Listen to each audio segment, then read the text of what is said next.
Trump announced a ceasefire between Israel and Iran, and everyone's kind of trying to figure out if this is actually going to be a thing.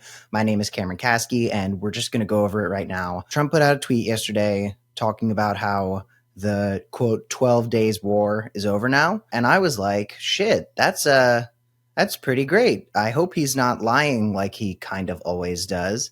I think that a lot of people root for Trump to be wrong about stuff. But when it's something good that's good for people and stops people from getting bombed, I hope he's right. I don't want him to win at stuff.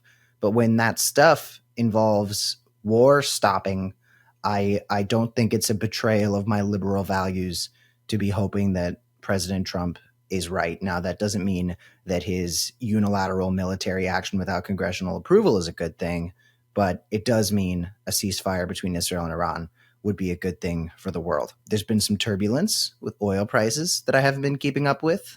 It's part of the nice thing about living in a walkable city.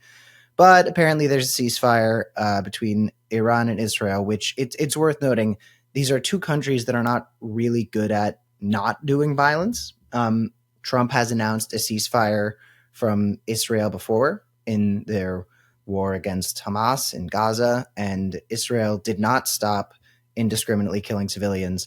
So it's not like Trump has a very good record with his ceasefire announcements.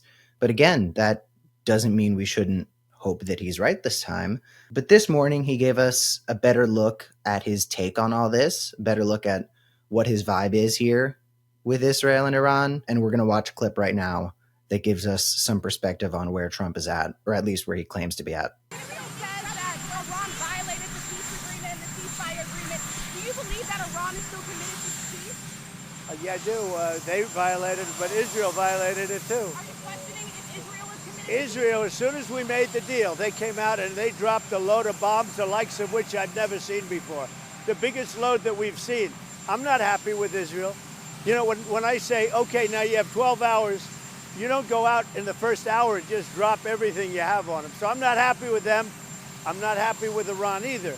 But I'm really unhappy if Israel's going out this morning because of one rocket that didn't land, that was shot, perhaps by mistake, that didn't land. I'm not happy about that. You know what? We basically have two countries that have been fighting so long and so hard that they don't know what the fuck they're doing. Do you understand that? Do you have a response to Iran? So what a walkaway. So I'm mixed on this because I think that there's definitely sloppiness from Iran and Israel here. I do think they do know what they're doing. I think that Bill Clinton was right when he said that Netanyahu has always wanted war with Iran so he can stay in office, quote, forever and ever. But again, this is Trump's take. U.S. presidents pretend to be mad at Israel all the time and then proceed to still kind of give them carte blanche to do whatever they want. So I don't know how meaningful this is, but it's an interesting perspective from Trump, who has otherwise been being very bestie with Netanyahu. Anyway, Trump immediately acknowledged that the ceasefire was immediately getting broken. And after the initial announcement from Trump, Iranian state media denied it, but then sources close to the regime confirmed it. Israeli military officials denied to, they refused to acknowledge it or, declined to comment. And then Israel and Iran kept attacking each other and dropping big bombs over the course of the night. So this whole thing is very murky. And Trump ended up putting up a kind of threatening tweet telling Israel to stop this shit. He said, in all caps, Israel, period. Do not drop those bombs. If you do, it is a major violation. Bring your pilots home now, exclamation point. Donald J. Trump, President of the United States. And then he pretty much immediately tweeted, or Truth Social or whatever the fuck, Israel, all caps, is not going to attack Iran. All planes will turn around and head home while doing a friendly plane wave to Iran. I don't know what the fuck a plane wave is. Nobody will be hurt. The ceasefire is in effect. Thank you for your attention to this matter. In all caps, Donald J. Trump, President of the United States. But now apparently there is a ceasefire.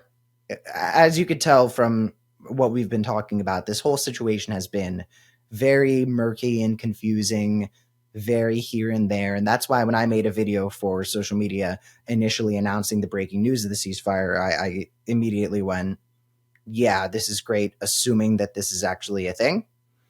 But we don't know.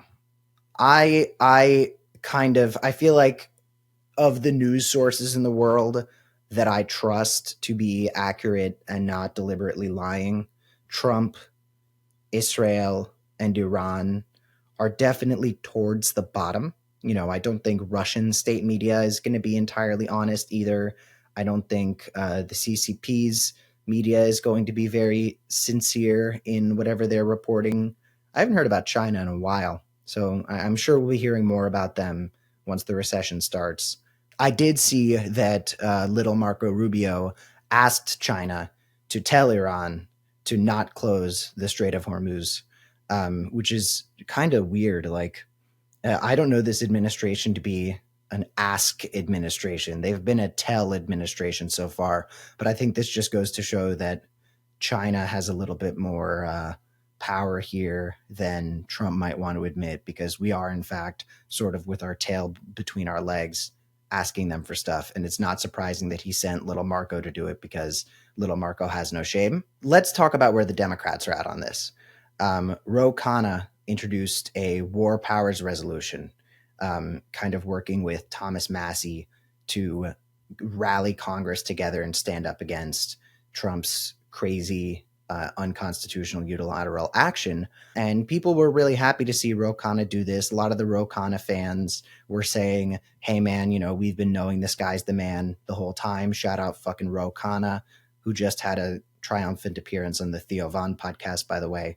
But then Hakeem Jeffries, who's in a leadership position where it's customary to be a leader, he had an interesting thing to say about the war powers resolution.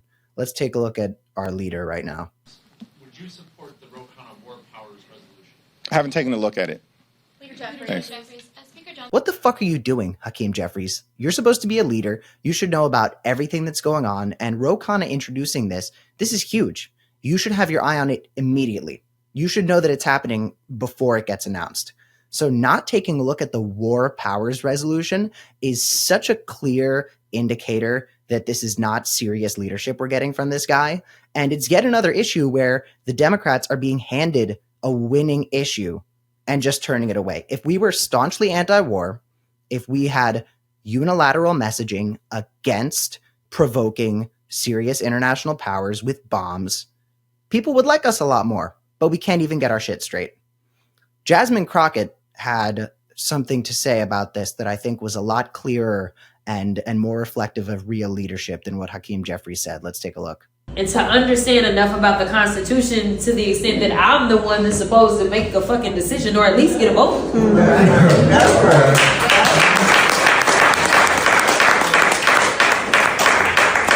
Because Ron is telling me. Right. I mean, yeah, that's it. So shout out Jasmine Crockett for speaking real truth to power. The Democrats need to be anti-war, and the Democrats really flopped here, not having strong messaging. I mean, AOC was talking about impeachment, very serious, very legit, but other Democrats, I mean, obviously John Fetterman was being like a crazy warmonger, but he's too far gone at this point. Like, I think he should be under a fucking conservatorship. But the party missed the opportunity to have strong messaging, and now Trump is going to probably successfully position himself as this sort of peacemaker in his endless effort to win a Nobel Peace Prize because Obama did, and Trump is obsessed with being popular like Obama. I hope there's a ceasefire. I hope it sticks. I am happy for Trump to win at something if that thing is peace, and we'll have to see where it goes. But generally speaking, take every bit of information we get from Trump, Israel, and Iran with a grain of salt, and we will see what a ceasefire is if it actually happens. Everybody, thanks so much for watching. Subscribe and like and all that shit. And comment down below, between Trump, Israel, and Iran, whose reports you trust the most. Because my answer is none of them, but I'd be interested in hearing what you have to say. Come back for more soon. With all love, Cam.